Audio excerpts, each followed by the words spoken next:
Hi everyone, good evening. मेरा नाम रजत और आज की इस वीडियो वीडियो में मैं डिस्कस करना चाहूँगा आतंकवाद को। तो आतंकवाद के बारे में कुछ छोटी छोटी सी इंफॉर्मेशन है जिनको मैं आपके साथ में साझा करना चाहूँगा। तो उसमें ये बताती है कि आतंकवाद का अर्थ क्या है। तो ये है कि अपने हित की पूर्ति के लिए जनता को डराना, धमकाना और संपत्ति को नुकसान पहुंचाना या नष्ट करना ही आतंकवाद है। और अपनी मांगें मनवाने के लिए चरम हिंसा का प्रयोग करना ही आतंकवाद है। और सरकार पर दबाव डालना, इसका जो उद्देश्य होता है वो राजसत्ता को अस्थायित्व शिकार बनाना होता है। और इसके कारण क्या है?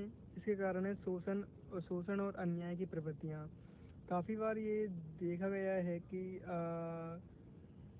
सदियों से चला आ रहा अन्याय और शोषण है। भूमिहीन श्रमिकों का असंतोष जो है वो नक्सलवाद का भी कारण है। तो जब शोषण और अन्याय होगा तो किसी का, तो फिर उनमें ये जो प्रवृत्तियाँ हैं वो दिखाई दे सकती हैं। इसके अलावा युवा वर्ग में असंतोष है। जब काफ़ी बार जब युवा वर्ग जो शिक्षित होते हैं या अर्ध शिक्षित होते हैं, जब उनको नौकरी नहीं मिलती हैं या जब वो बेरोजगार रह जाते हैं, तो उनमें जो असंतोष होता है उसका भी कहीं ना कहीं कारण जो आतंकवाद का जो जिम्मेदार है फिर वो भी माना जाता है।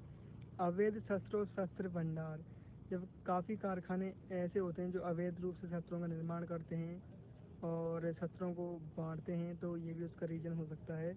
और भ्रष्टाचार, आजकल देखा गया है कि ये हमारे लिए गौरव की बात नहीं है, बट भारत में देशभक्ति की भावना कमज़ोर हो रही है और देशद्रोह और व्यक्तिगत स्वार्थ की सर्वोपरि होते जा रहे हैं। कथनी और करनी में अंतर होने के कारण जो देश की जो जनता है उसका जो विश्वास है वो हिल जाता है और अनैतिक तत्वों के साथ अपने भविष्य को खोजने का प्रयास करते हैं। तो इससे आतंकवाद में वृद्धि होती है। आर्थिक क्षेत्र में संतुलित विकास का अभाव है। प्रशासन की विभिन्न इकाइयों में सहयोग का भी अभाव है। जैसे प्रशासन में समन्वय न होने के कारण असफल होते जा रहे हैं और स्पष्ट नीति होने के कारण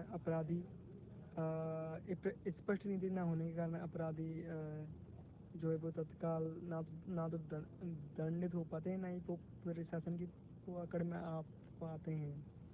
आतंकवाद के जो प्रभावित क्षेत्र हैं वो कई सालों में अपन आतंकवाद से प्रभावित क्षेत्रों के देख सकते हैं। 2006 से लेके के और 2019, 18-19 तक और 2021 में। पहले आतंकवाद ज़्यादा था, अभी 2021 में घटकर कम हो गया है। नियंत्रण करने के जो उपाय हैं और सुझाव क्या क्या हो सकते हैं, तो वह है राष्ट्रीय समस्याओं पर आम सहमति होनी चाहिए, कानून व न्याय व्यवस्था में महत्वपूर्ण सुधार होना चाहिए, पुलिस बलों व सुरक्षा बलों का आधुनिकीकरण होना चाहिए, शासन व जनता में समन्वय होना चाहिए, आर्थिक सामाजिक न्याय की प्राप्ति के प्रयास करने चाहिए हमें, पाकिस्तान का हस्तक्षेप कम से कम हो और अंतर्राष्ट्रीय स्तर पर प्रयास होने चाहिए। तो ये मेरा एक शॉर्ट वीडियो थी।